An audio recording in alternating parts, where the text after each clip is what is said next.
from the studios of Staten Island Community Television. You're watching In the Bleachers, the TV show for the world's most passionate sports fans. Hello, everyone. I'm Jaime Hixson. And I'm Eric Rosen. We're very happy that you could join us on the first day of February. We certainly hope you had a very nice weekend. We're certainly hoping that you're enjoying this much better weather that we're getting. It's about time we got some 50-degree weather around here so we could melt a lot of the snow that's still around. And we are taking phone calls. It's 718-727-0143. And you can also see old episodes of ours on our In the Bleachers Facebook page. And you can also see old episodes of ours on my personal YouTube page. And you can also contact us through Twitter and Instagram. And in the event that you want to tell a story about what's going on with your favorite team here on Staten Island, be it your local school or your local rec league, definitely contact us through our In the Bleachers page, or you can contact us through YouTube, Instagram, and Twitter.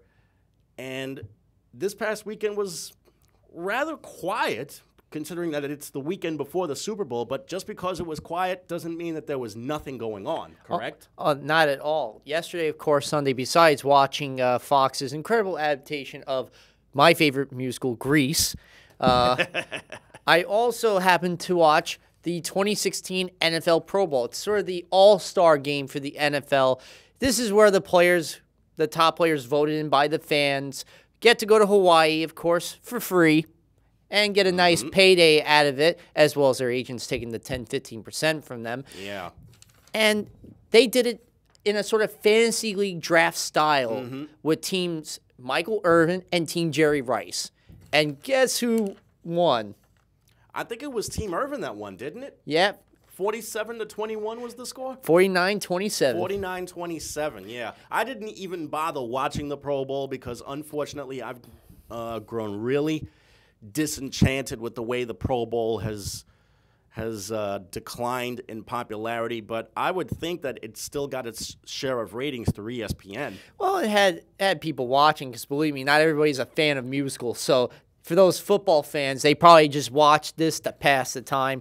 And you know what? Russell Wilson was the offensive MVP for the Pro Bowl. He had some big touchdowns in the game. Yeah. Russell Wilson threw a 14-yarder to Julio Jones, a 6-yarder to Devonta Freeman. He threw even a 10-yarder to Todd Gurley. Yeah. So 2 running backs he threw touchdowns to. During the game, the craziest part was when Tyrod Taylor, who was starting for Team Rice, throws the ball down the left sideline, intended for Odell Beckham Jr., and who intercepts it? Odell's teammate from New York, Dominic Rodgers-Cromartie. New York on New York crime right there. How's that for irony? It was funny. It was like, wow. Yeah. Eli Manning actually got the start for Team Rice. And yeah, Eli was a last-minute replacement for one of the other players that wound up getting injured. And he threw a 4-yarder to Travis Kelce. Travis Kelce actually caught a few, not just from Manning, but he also caught a 10-yarder from Derek Carr during the game. He's only, the 6th or 7th Oakland Raiders quarterback to start in a Pro Bowl. Yeah, and speaking of the Oakland Raiders, there's some more rumors involved about where the Raiders are going to be. I mentioned last week that the Raiders possibly going to Las Vegas was going to be a possibility, although if you ask me, the Las Vegas Raiders does not roll off the tongue as good as the Oakland Raiders. We'll just call them the Las Vegas Gamblers. Yeah, right?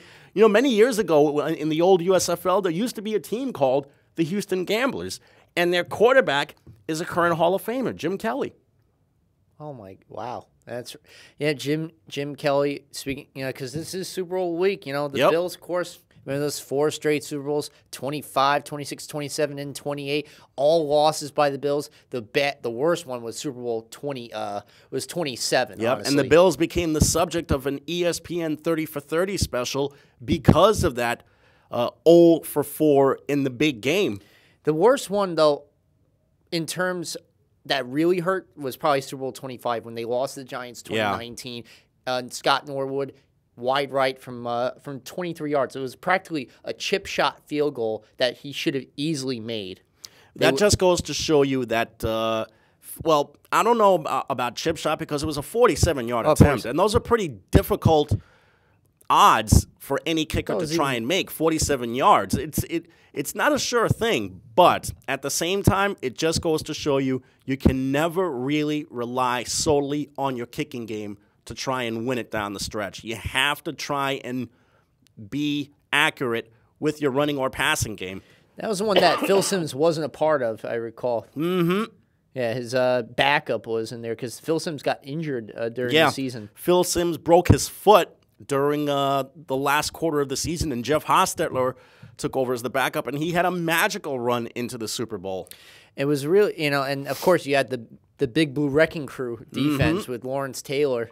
Harry Carson, Gary Reasons, Mark Collins in the secondary, Eric Howard, Leonard Marshall, Eric Dorsey also, and that's really rolling off a lot of names. Guys that wound up playing on both championship teams, the first two championship teams that the Giants were on. Oh, yeah, Super Bowl 21.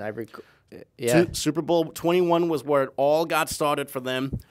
And there was a really interesting story about what happened in Super Bowl 21. It took place at the Rose Bowl. And Phil McConkey told a story about how Bill Parcells, instead of talking strategy, instead talked about the large amount of Giant fans that were in the Rose Bowl and where they were going to be seated. He actually drew up a pie chart of the Rose Bowl and detailed where the Giant fans were going to be sitting. And that was his way of saying, let's get our fans involved as much as possible so we can turn the Rose Bowl into Giant Stadium West. The Giants won that game 39-20 that year. Phil Simms was the MVP of that Super Bowl. And the turning point in that game was the sack of Elway in the end zone, which turned into a safety. He had, I believe, it was a 69% completion percentage in that. Yeah, Phil Simms holds the record, 22 out of 25. It was really an incredible feat for him and the Giants organization to finally win that. It was their first title since 1956 at that time. Yeah, 30 years after the fact, when they won their last title, the Giants wound up winning their first championship in the Super Bowl era. And, speaking of the teams that we're going to be talking about on Fridays, the Blitz Zone, the two teams, of course, obviously, as you know, Sunday is the 50th Super Bowl. Mm-hmm. The 50th anniversary of the Super Bowl. And when you think about it, 50 years ago, the halftime entertainment was the Grambling State University Marching Band. 50 years later, you know who the halftime entertainment is going to be? Britain's very own popular band Coldplay, led by Chris Martin, and special guests Beyonce and Bruno Mars. Yep. And Coldplay now becomes the latest in a long line of halftime entertainers to play the Super Bowl. Those guys are right up there with Justin Timberlake, Janet Jackson, Beyonce, of course, Prince, the late Michael Jackson, Bruce Springsteen, The Who.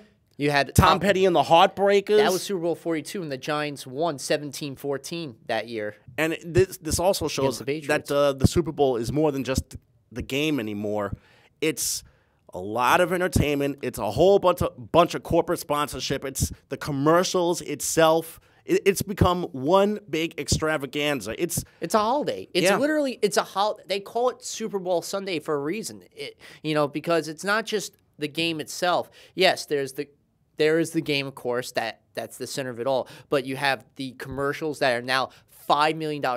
I believe the first Super Bowl, it was $30,000 at that time for a 30-second spot. This year, it's a whopping record $5 million. Amazing.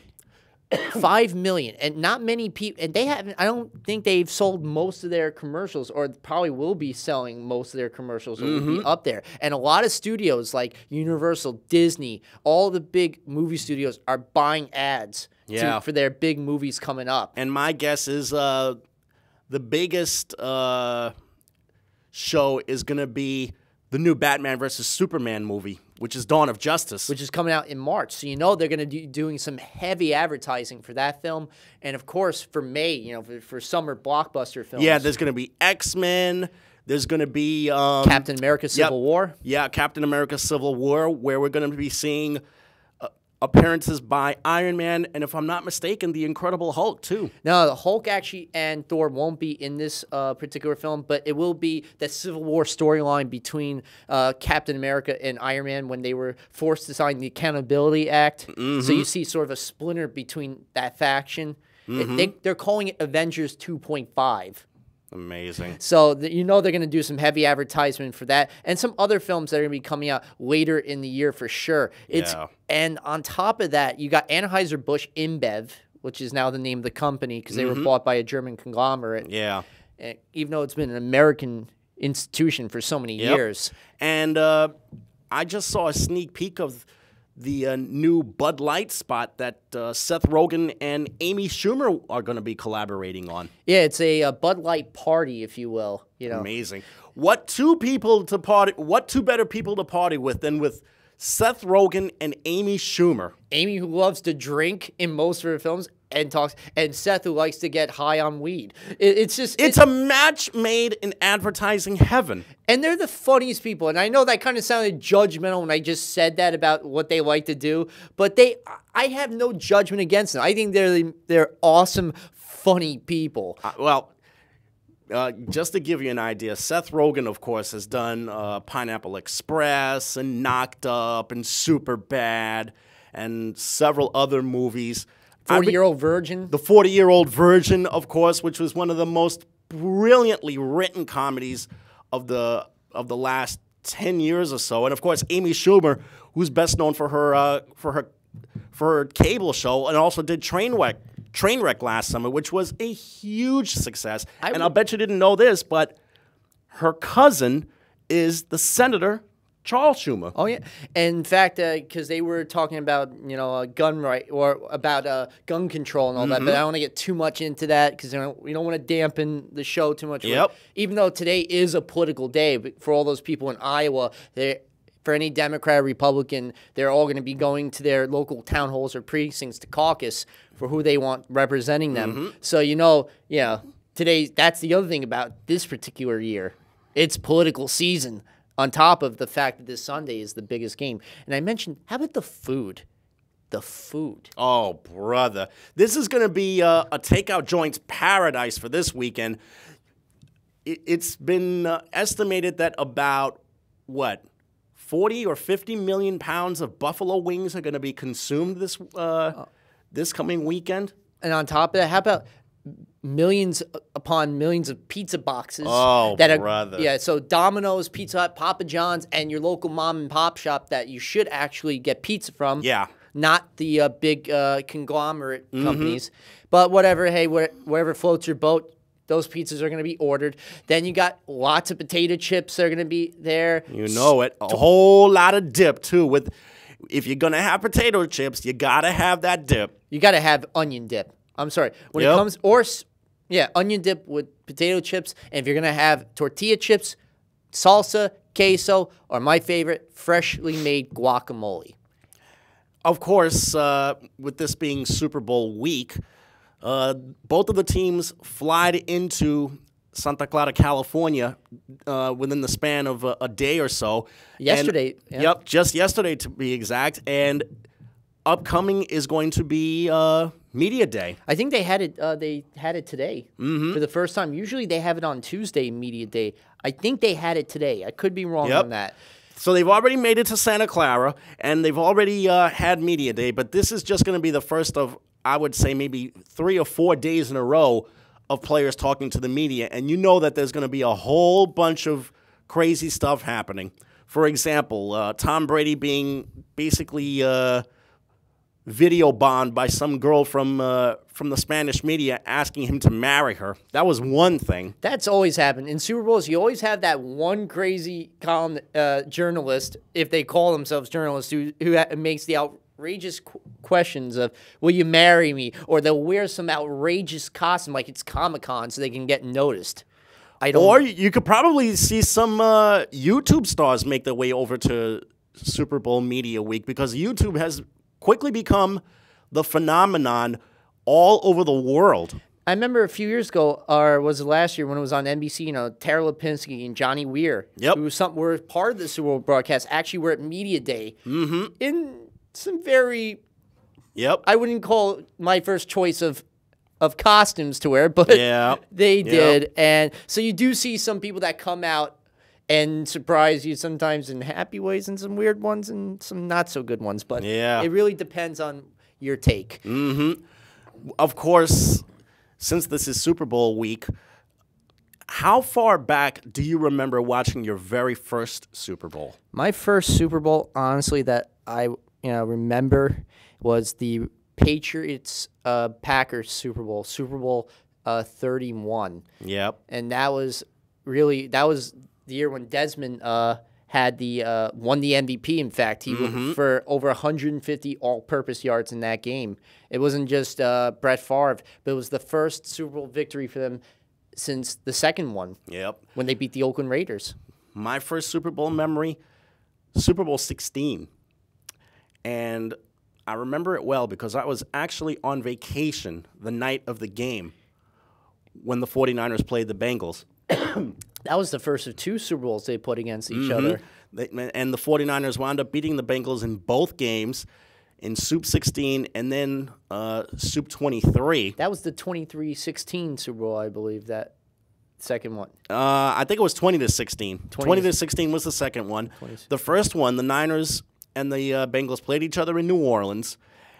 And I remember it vividly because I was watching the game in the Dominican with my parents. We were on vacation that time over at my grandmother's house. And they had the game in Spanish. They had the Spanish broadcasters there, but one could actually take a radio and listen to the English broadcast of Pat Summerall and John Madden, who were calling the game for CBS at that time. And my parents and my uncle decided to go out for a little bit of a stroll out on the beach. It was a beautiful night then. So I decided, you know what? It's really cool out there. So let me go join my parents for a little walk on the beach. And that was where I heard the famous goal line stand that the 49ers defense made against Lionel, I think it was the Bengals running back at the time. The Bengals had a 4th and goal, and they were overcoming a 26-0 deficit to make it 26-21. The Niners were actually the better team that day, and if I'm not mistaken, I think Joe Montana was the most valuable player in that game. In fact, he had the 4 Super Bowls that the Niners did win. He won 3 of those MVP awards. Yep. And as it turns out, the Niners led 26-0, then the Bengals made this huge comeback, and then the next thing I know, 4th and goal at the 1-yard line for the Bengals, their biggest chance to try and take the lead with about 3.5 minutes left. And then Ken Anderson hands the ball off to the running back, and the next thing I know, the Niners make this huge goal line stand, and they wind up winning the game. And that was actually the game after Montana's famous pass to Dwight Clark in the end zone, which they still, to this day, call the catch. That's right. There have been, in the history of the 49ers, there have been 3 such catches, if you will. One of my favorite was the one to Vernon Davis, the 3rd catch that was in 49ers history. There was the catch by Dwight Clark from Joe Montana. Then there was the catch part 2, which was Steve Young to Terrell Owens against Green Bay. And then there was the catch part 3, which was Vernon Davis. Davis by Colin Kaepernick.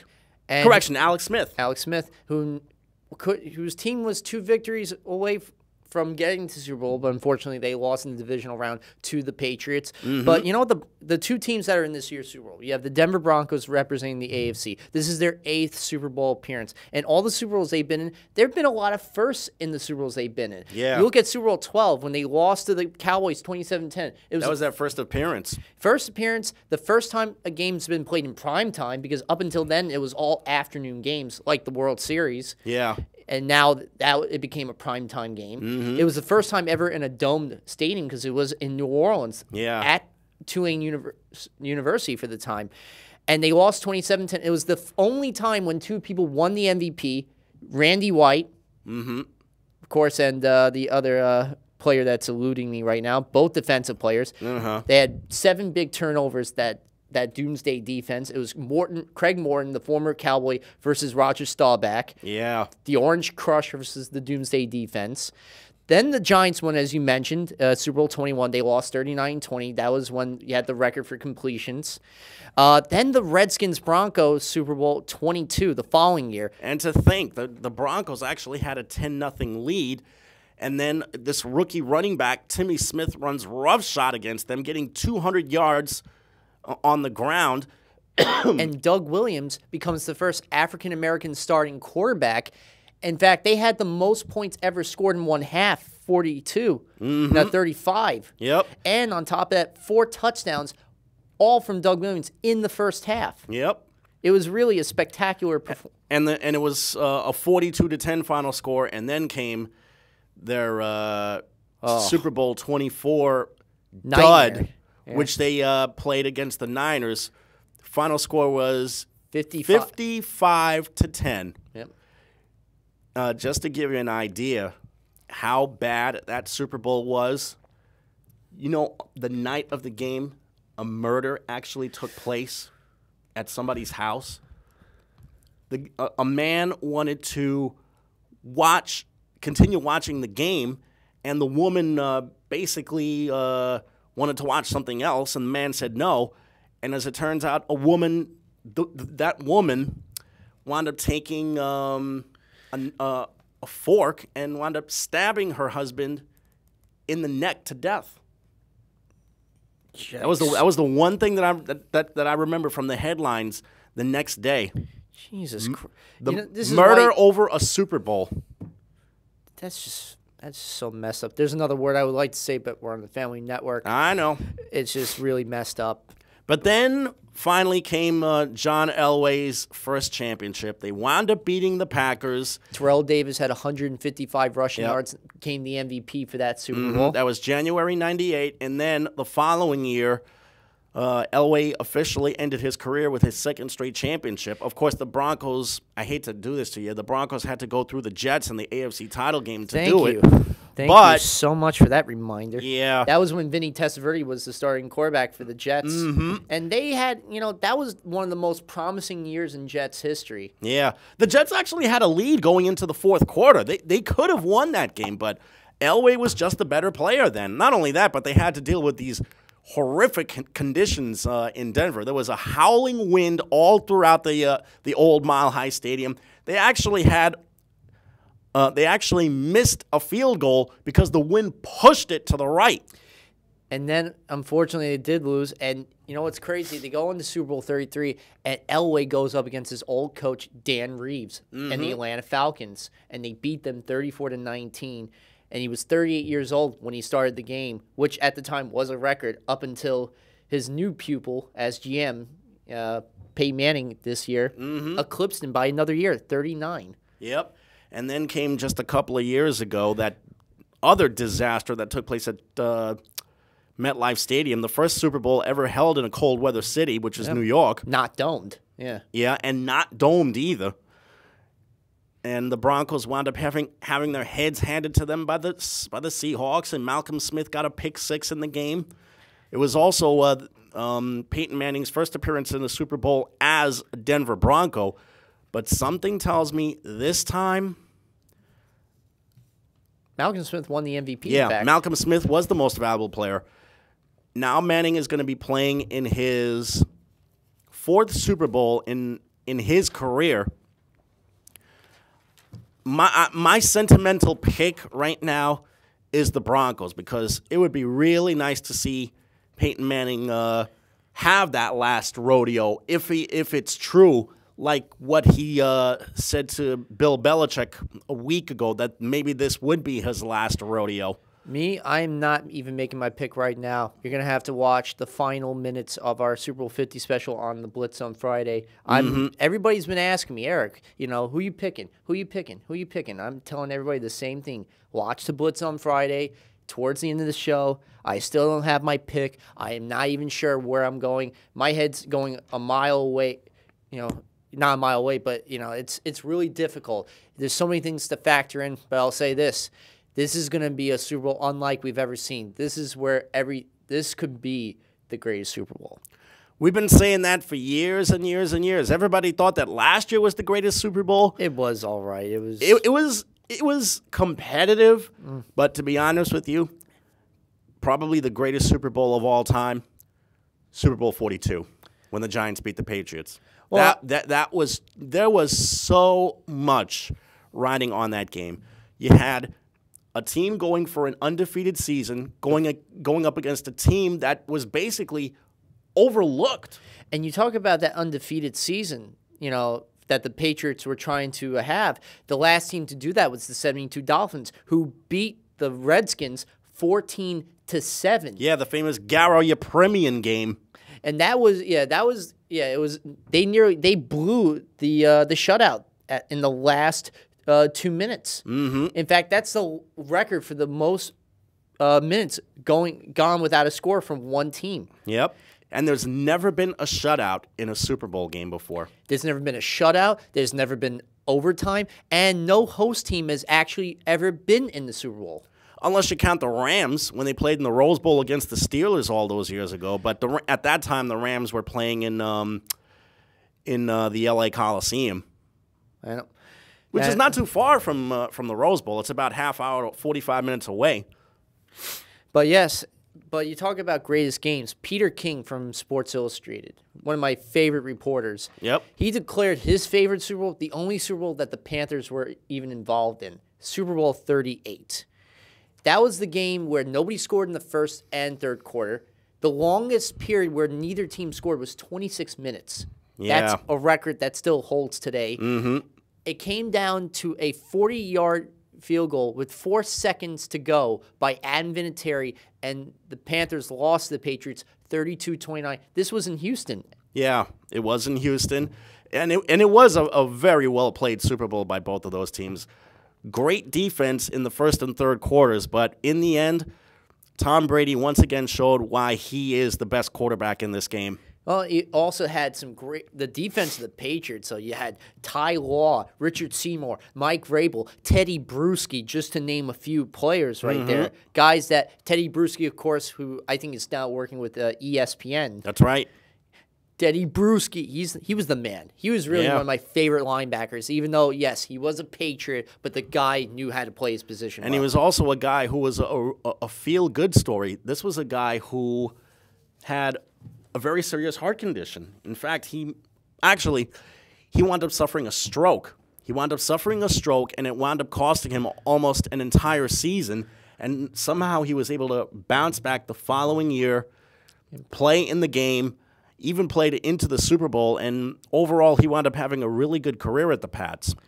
And what I like about the Panthers' history, of course, this is their second Super Bowl. Mm-hmm. This is a team that's one of the youngest teams in the league. They've been around since '95. Jerry Richardson was the guy who brought Carolina a football. And roster-wise, they're one of the youngest teams in the league. The starting quarterback is only 26 years old? Yeah, 25. Yeah, 25. 26 years old is what he is. And you know what? For a guy this young, he's got so many great years still ahead of him. Oh, yes. For this franchise. This was a guy who, in the very beginning, was very raw when he came out. Yet he won the Rookie of the Year award. He had the most rushing yards for a rookie at the time. Mm-hmm. And on top of that, he's had some growing pains. Yeah. Really, he had to go through some growing. There was the one year where when the team was so bad, I believe it was 2013, he wouldn't even want to talk to the media. Or he would put, how he would with the towel right over his Yeah. That's why he really showed his immaturity at that time. And he had to have known that as a rookie quarterback, he was going to go through some growing pains. It wasn't like what it was at Auburn when he played there for that 1 year. He was going to have his issues where he had to learn. But fortunately for him, it took just a couple of years before he played in his first playoff game. In fact, he's led the Panthers to the playoffs 3 years running, finally got himself that first playoff win last year when they wound up winning against Arizona. 27-16, the wild card round. This year, things just started clicking for everybody. They were playing well on each side of the ball. I think Newton has become a little bit more of a complete player. I think he needs to improve on his accuracy a little bit, but he's as dangerous a quarterback as there is because he makes plays with his feet. It's impossible to try and defend somebody of his height and weight. Do you know that he's 260 pounds and standing 6'4" or 6'5"? Impossible to defend a guy that size who's got so much quickness. Oh, without a doubt. And that's really going to be the story for the Denver defense, a defense that gave up a league-low 273 yards a game, that sacked the QB 52 times, but they are not playing any ordinary quarterback. Yes, they beat Denver, Denver has gone through some really good teams.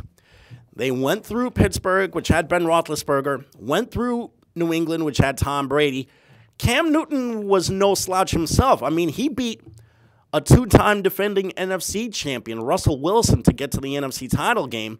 And then the Cardinals showed up, and the Panthers just overwhelmed Arizona on each side of the ball. Defensively, they threw so many different looks at Carson Palmer, wound up taking him out of his comfort zone. It was that game, it was a turnover fiesta. 6 turnovers alone for Palmer, 4 interceptions, 2 forced fumbles in the game. That's where Carolina, they are an opportunistic defense. They led the league in takeaways with 39 in the season. Kirk Coleman, their safety, had a career-high 7 picks on the season. Josh Norman, probably the best cover corner this year, 4 interceptions. I cannot wait to see his matchup against Demaryius Thomas, who had over 1,300 yards in the season. That's going to be really something to look forward to. Probably one of the key pivotal matches besides watching Denver's defense try to game plan against Cam Newton. Because Cam Newton this year, he had what amounts to an MVP season. 45 touchdowns, 35 which were passing, 10 on the ground, which was tied for 5th in the league. You also had an offense that was in the top 10 in rushing offense. They scored the most points, 500 on the season. And when they get going in the first half, Carolina, when they got a big score ahead of them, that's it. They've had games where they've scored huge and pretty much destroyed the opposing team, or they've had games where they scored big in the first half and teams nearly came back in the second half, like the Giants game, for instance. It's funny you mentioned how opportunistic the Panthers are, because whereas the Panthers capitalize on their fortune, the Broncos seem to be more of an aggressor defensively. They charge the quarterback a little bit more. They really do a great job against the opposing running games. Notice what they did to the Steelers and the Patriots in 2 consecutive weeks. Well, if you look at the Steelers game, they didn't have DeAngelo Williams. That was the thing. They were missing their top running back. They didn't have Le'Veon Bell. Had they gone against those two, but that's just an excuse. This is the NFL. Next man up. And Fitzgerald Toussaint, unfortunately, had the big fumble that Denver was able to cash on. And they ended up winning the game very closely against Pittsburgh. And then, you look at the game against New England. They were also missing their top running backs. They didn't really that game came down to a missed extra point. And New England having to go for that 2-point conversion. As far as this coming Sunday night, whereas the Broncos might have a lot to play for because they're hoping to send their longtime warrior off on a winning note. I think the Carolina Panthers are a more complete team. They're more complete at quarterback. They're more complete in the backfield. I think the Broncos have the better core of receivers, but that Panther defense is just impossible to try and game plan against. So I'm making my pick right now. Carolina wins their first championship on Sunday. It would be the first title since the 2003 Carolina Hurricanes brought a title to the city of Carolina when they won the Stanley Cup. But I'm making my pick on Friday's show, so you'll have to wait till the last 10 minutes for me to do that. Now, let's go to some of the other news going on in sports.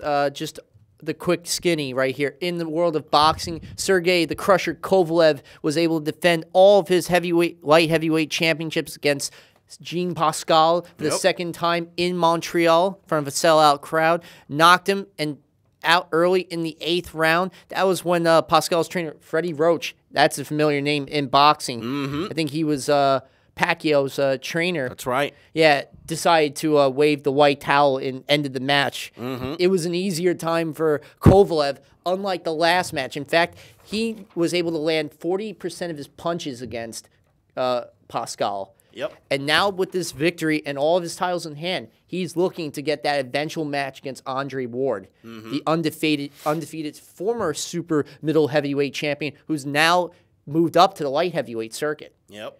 All they need to do is Andre Ward has to win his next match, March 26th, in his hometown of Oakland, California, where he's from, against Sullivan Barea, another undefeated like him, in their 175-pound matchup. Kovalev is looking to get Adonis Stevenson in his next matchup, who's been in the business for quite some time. But unfortunately, he may not be able to get him because Adonis' camp, they want both HBO and Showtime to broadcast the fight because HBO is contracted by Kovalev, while Stevenson had a contract with Showtime, and something just fell through. In fact, Showtime hasn't even showed Stevenson's fight since 2014. So who knows if that will happen. So it might be a lesser-known opponent in Kovalev's next match. So this could be a September-October showdown. If both of them win the summer, this could be the next big fight for boxing that everybody's been waiting to see. We've always, I think ever since the disappointment of Pacquiao-Mayweather, boxing needs really a big matchup again. Hopefully this could be the one match that could bring the sport at least to a little bit more respectability than it already has been recently. And we saw one of the Vladimir Klitschko, he lost his heavyweight title. You know, for the first time in years. Yeah.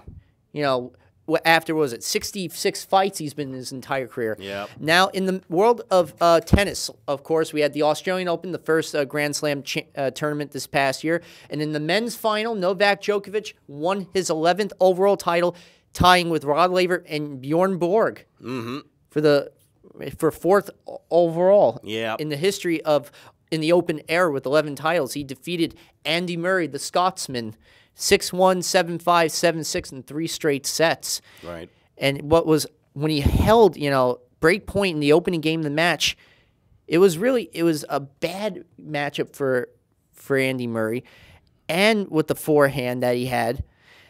But it was really in the end, when he closed out the match with the ace down the tee for Djokovic. Djokovic, do you think he'll eclipse Roger Federer's record 17? Can he do it? Yes. Will he? It just remains to be seen. And the only championship he's never won in his Grand Slam career? France. Yep, Roland Garros. It's in 3 months from now on the red clay. Hopefully he'll do it. Now for the women's circuit, Serena Williams looking to tie Steffi Graf for the most ever in the Open era. Unfortunately, doesn't do it. Yet again, just like at the U.S. Open in the semifinals, this time she loses in the deciding match against Angelique Kerber of Germany, 6-4, 3-6, 6-4. Angelique last year lost in the first round. This time, she comes back from being at match point in the quarterfinals against against last year's champion, and I'm trying, Victoria Azarenka, a.k.a. the bird who makes so much noise. Yep. I was there for one of those matches, and they weren't joking on that.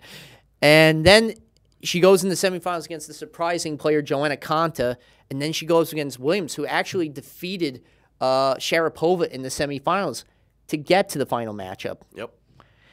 And it was really frustrating for her throughout the match. Unfortunately, this is what happened. She had 6 double faults. Her forehand was terrible. She gave up 17 and 32 points at the net. Yeah. That is so unlike Serena. It's been really, frustrating to watch these last 2 tournaments with her. Will she finally tie that elusive record? Could it be that maybe it's just a wall that she's hit and maybe she needs to tinker with some mechanical issues? There was a lot in this matchup. Like I mentioned, those double faults, usually she never has those kind of errors, but Angelique Kerber was able to maintain her composure, took advantage, especially when she was up 4-0 in the first set. Eventually, of course, she won the matchup, even though Serena was trying to come back in the third set at 5-3. So really, congratulations, Skipper. It was her first ever Grand Slam final. Yeah. And her first victory. Isn't that something? Big win for her. Let's see how much this can carry her going into the next tournament.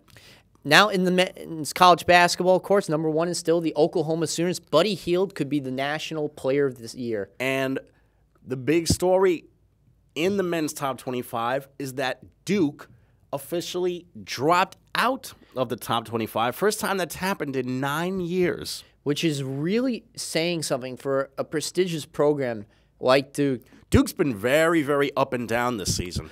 Well, you're missing a lot of your big players, like Jahlil Okafor, unfortunately, is not there. And some of the other big freshmen. And Grayson Albert, Allen, you know, it's just... Grayson Allen, yeah. Grayson Allen is just not having the kind of season he's looking to have. And Hield at LSU in the Big 12 SEC Challenge that took place had 32 points, 8 of 15 from 3.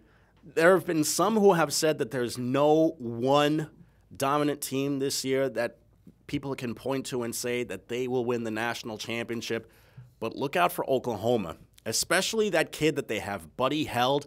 He has been a scoring machine for the last 3 or 4 weeks or so. He has just been just lights out. Oh, without that, he's averaging 28-plus points in the last 4 games. The Tar Heels, of course, really, the defense is really being turned on. They have held opponents to less than a point per possession, 0.96. That's huge. That's the testament to how great of a coach Roy Williams is. He's been really methodical in how to make his teams play great defense this season. The Wildcats, Villanova at number 3, they've been dominant the last 3 years in the reformation of the Big East, 40-5. And speaking of Villanova, they were in town this past weekend, survived a really, really, really sloppy game that they played with St. John's. Each team committed 20 turnovers in this game.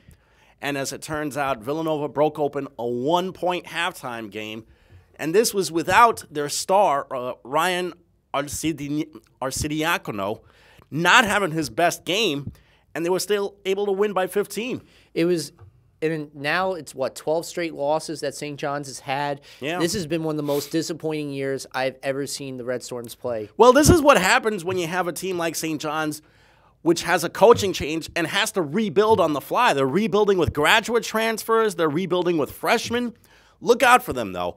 Once the graduate transfers wind up getting their degrees and they bring in a new crop of freshmen, watch out. These guys are really going to be someone to watch in the next year or two.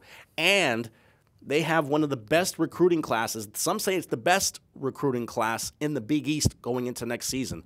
Look out for the Johnnies next year. I can't wait. Believe me, I cannot wait. As a fan, this is torture watching this season. But right now, the best team in the Big East Conference is definitely Villanova. If they could win without Ryan Arcidiacono playing so poorly, and also Daniel Ochefu, who's their big man, suffered a concussion in a recent game, so he couldn't even make the trip. That just goes to show you how good Villanova is. And also, can we give props to Jay Wright as their head coach? He has been superb leading this team. Oh, without a doubt. And how about the Terrapins at number 4 with Diamond Stone, the freshman standout, along with Mel Trimbo on the year? And also Rashid Suleiman, the former Duke player who transferred in for graduate school. He's been a big role player for them. And Robert Carter and Jake Lehman, when you put Carter at the stretch 4 position and Lehman, who's able to move to small forward this year, they've been a nightmare in the Big Ten for a lot of teams. And Maryland got this big win at Ohio State just yesterday in a nationally televised game. And they beat Iowa, which is no easy feat. They held Jarrett Uthoff, who some people also consider another National Player of the Year candidate, to less than 10 points in the game. Yep. Jarrett Uthoff, who of course, but it's not just him at number 5 with the Hawkeyes. You got Peter Jock. Mm-hmm. Over the last 6 games, he's averaged 20.2 points.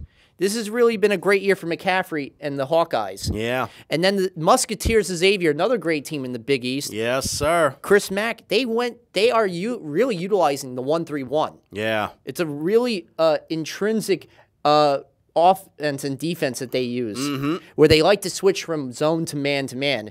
You don't know what it's such a difficult team to try and game plan against because of the many defenses that they play. Then you got the Kansas Jayhawks and all that. They really are spreading the floor. They really did a good job against Kentucky this past week. Yeah, big win over the Wildcats. They went away from the traditional offense, and they went to the stretch and the zone. Yep. And you know Bill Self, he does not like gimmicky defenses. Yeah. He likes to keep things really, really simple, but at the same time, that's just how it is. Keep it simple, stupid. And then Texas A&M, of course, big win over Iowa State over the weekend at home in a Big 12 battle between those schools. In fact, they had the Big 12 SEC Challenge taking place this past weekend. They held Iowa State to a season low 62 points. Not easy. The Cavaliers of Virginia, man, they trailed by 7 with less than 20 seconds left in their game this past week. And they wound up blowing out Louisville. Big win for the Cavaliers, who've been a real up-and-down team the last couple of weeks. And then you got the Michigan State Spartans at 10. Denzel Valentine really, has in the 3 games that they won, he's averaged 19.3, 9 rebounds, 7 assists. That's another team to watch out for at tournament time, especially with a team that's coached by Tom Izzo, who's become so great in the month of March. He always has his suitcase packed for March because he knows he's going pretty far. The Providence Friars, man, Chris Dunn, another guy who should be considered for National Player of the Year, 17.4 points, 5.1 rebounds, almost 7 assists, 3.2 steals per game he's averaging this year. And Ed Cooley, great, probably one of the most underrated coaches in the game. But their three-point shooting overall has been terrible as a team. They're averaging 30.6 from beyond the arc. And if you're going to get far in March, you have to shoot the 3. Especially if you play a team like Oklahoma, who live and die by the three-point and have really been living more than dying. That would be a really, really unfair advantage for Providence, especially considering that Oklahoma could probably take them out of their game by playing some kind of zone defense and maybe forcing them into long-range shots. The SMU Mustangs are still having the season of note despite losing to Temple, their first loss of the year. Then again, a lot of teams in the past few years that have lost to Temple have gone on to the tournament, but they won't. That's really the sad SMU thing. Quietly having the best season so far, and they can't even try and make a tournament because of all the violations that they committed. The Iowa State Cyclones, as you mentioned, at number 13, they lost to Texas A&M on Saturday, held to 62 points. But there was some talk about George Niang and Jameel McKay were hurt a little bit going to this game. Yeah, they've had a couple of issues with injuries the last few games. Then you got the press defense of the Mountaineers, number 14 from West Virginia, Bob Huggins' team. They've lost 3 out of the last 5 games, including this past Saturday to Florida, 88-71 in the SEC Big 12 Challenge. And there was a little bit of bravado between the two schools at tip-off. The two teams almost came to punches. I'm surprised that they were able to be separated the way they were. I know. It's just, I hate when that crap happens. You know what? Guys, I know there's a lot of emotion that goes into sports, but try at least to keep it in check. I know that's tough said than done, but in the last 3 losses that West Virginia's lost, the reason with their offense, they cause a lot of fouls. Yeah. Their opponents average 31 free throws a game because of that press defense. That's not really showing a lot of discipline there. Look out for Florida, though. I know. The way that they've been coached this year, the year after Billy Donovan left for the NBA, Florida has really surprised some people. They've beaten West Virginia. They got a big win against Kentucky earlier. Look out for Florida in March. How about the Baylor Bears, another team to look out in the Big 12 besides Oklahoma? Right now they're in the 3-way tie for first with Oklahoma and West Virginia for the Big 12, and the only team to win.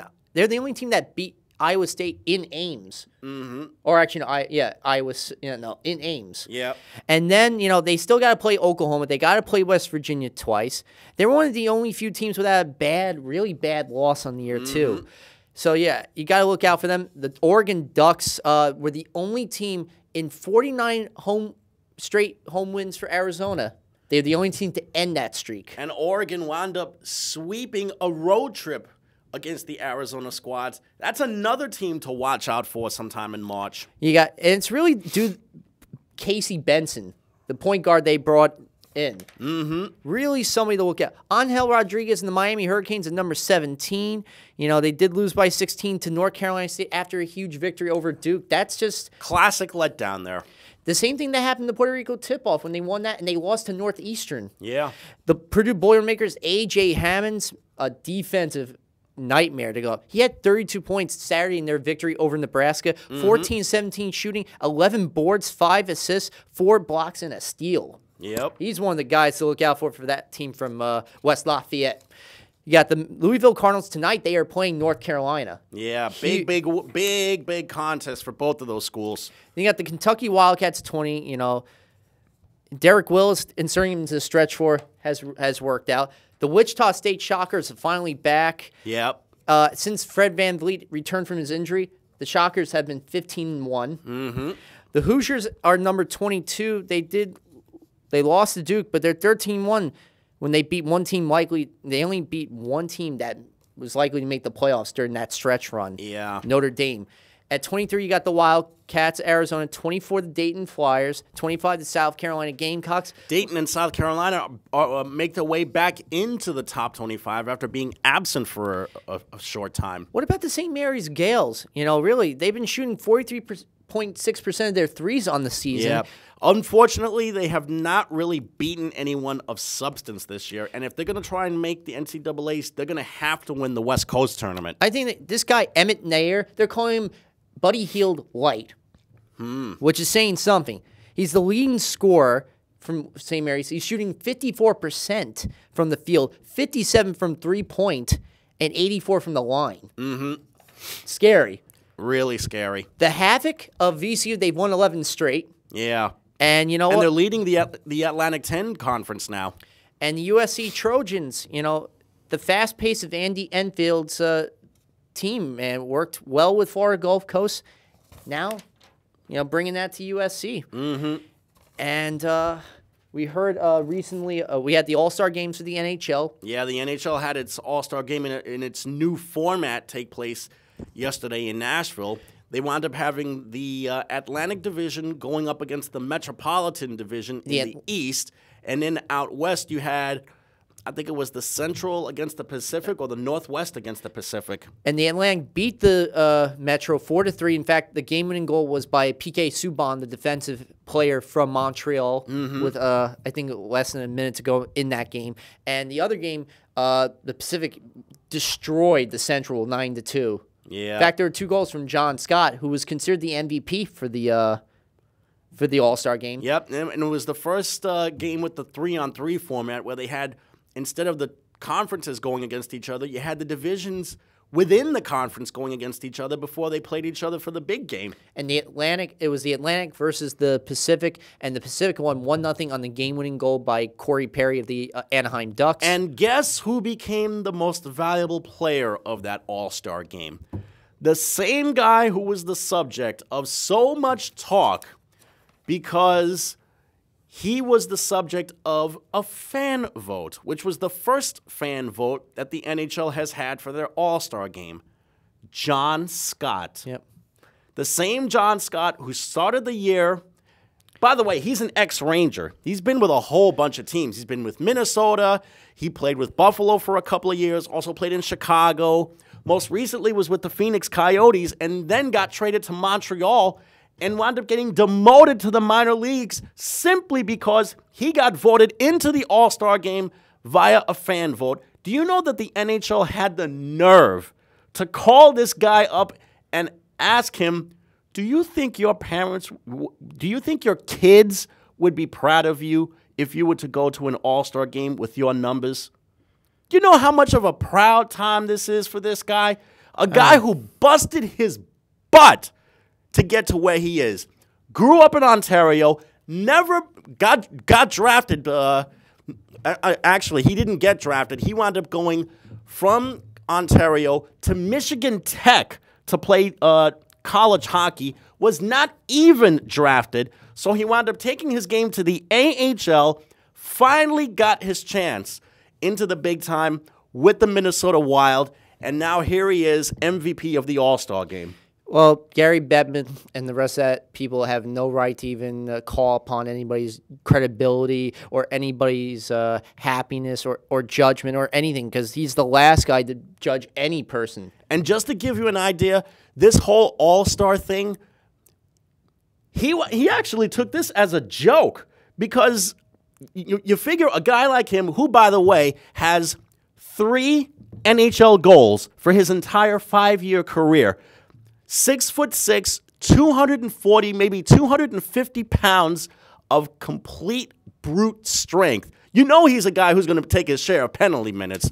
Yeah. But he wound up being voted into the All-Star game.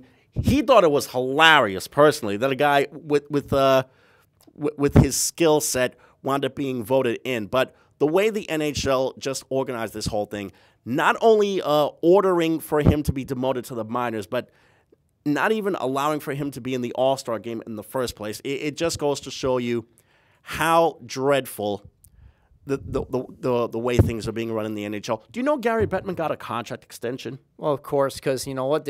They probably are afraid to let him go. They don't think there's anybody else out there that could do his job better. But obviously, I think there is. They're just not looking hard enough. But anyway, you know, in some of the on the bright side, the U.S. soccer team won their first international friendly in the year last night, 3-2 against Iceland. The game-winning goal, of course, by Steven Birnbaum's header in the 90th minute to win 3-2. Brent Snedeker, of course, won the Farmers Insurance Open Golf Championship from Torrey Pines with a 69 he shot, one better than Jimmy Walker and KJ Choi, a 282 record. 282 score. That's a record for Torrey Pines. Hasn't been done since 1979.